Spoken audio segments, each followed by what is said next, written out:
Jacob is given eyes to see a literal troop of angels sent by God to protect Jacob's journey. Notice the humility in Jacob's language. My lord Esau and your servant Jacob. It's only taken Jacob 97 years to finally learn some humility. He's also telegraphing to Esau, I don't need the double portion of inheritance from Dad. Esau is coming with angry intent. Laban was scary.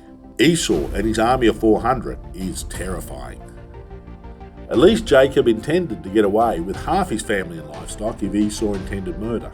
There's a calculated callousness to Jacob that's very unlikable. It's downright ugly.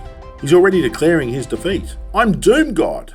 But Lord, you told me to return home, and now you'll allow Esau to wipe me out?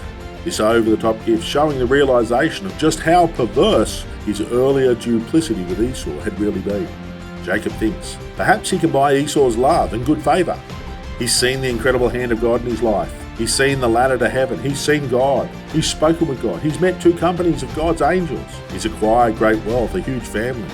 God's delivered him from the angry intentions of Uncle Laban.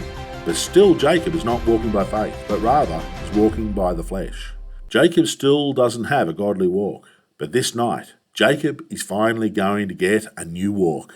Jacob was wrestling with Jesus. Jacob uses the final vestiges of his earthly energy in an all-night struggle with God. God is the picture here of a loving father wrestling with his young son. God's toying with Jacob. Jacob has no strength in himself left to fight. He's totally empty of strength. He's just clinging on to Jesus with his final embers of strength. God allowed Jacob to bring himself to his very breaking point. Then we glimpse the true power imbalance. God's finger on Jacob's socket, and Jacob's hip is painfully dislocated. But Jacob continues to cling to Jesus. Jacob will learn through this incredible experience to triumph through defeat and to be strong through weakness. Jacob had to be emptied of self before he could confess who he was and before God could rename him. And he said, your name shall no longer be called Jacob, but Israel. The name is intentionally complex. Perhaps it means prince with God, or God wrestler, or the one who turns the head of God. For 97 years, Jacob had walked carnally. He walked in the flesh. He walked with a stiff neck and a haughty heart.